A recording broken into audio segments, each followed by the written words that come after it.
So this is the mandible. Mandible has divided into two portions. One is body and one is ramus. Body has two surfaces.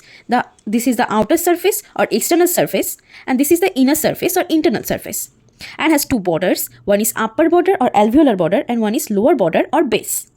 So ramus has two surfaces. One is lateral surface and one is medial surface, and has four border. This is the superior border, inferior border, anterior border, posterior border. Superior border is thin. Inferior border is thick. Likewise, the anterior border is thin and posterior border is thick. This superior border of the ramus curve downwards and form a notch that is called the mandibular notch. So let's come to the body. In the body, the two hubs of the mandible bone join together and form that is called the symphysis menti. And here is the lower portion of the symphysis menti. There is a triangular portion that is called the mental protuberance.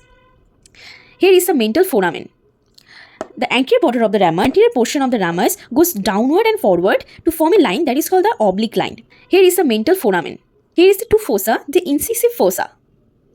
So this all about the outer portion of the outer surface of the body. Now let's come to the inner surface of the body.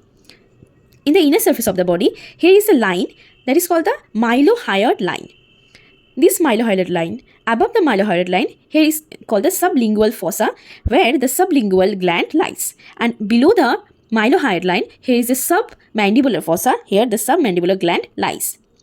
This is the mandibular foramen, and this projecting area is called this seems like tongue, so this is called the lingula, and this is the groove of mandibular foramen. The infraalveolar nerve, which is the branch of mandibular division of trigeminal nerve, pass through this canal, mandibular canal, and the nerve supply the base of the teeth. The surface of the symphysis menti marked by four small elevation called the superior and inferior genial tubercle.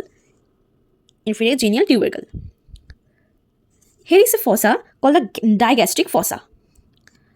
Now in the ramus portion, this is the coronoid process and this is the condyloid process. It's a strong upward projection from the posterior superior part of the ramus. Its upper end is expanded from the side to form the head. This is the head of the mandible. And in the head portion, there is a depression called the pterygoid fovea. Now let's come to the muscle attachment.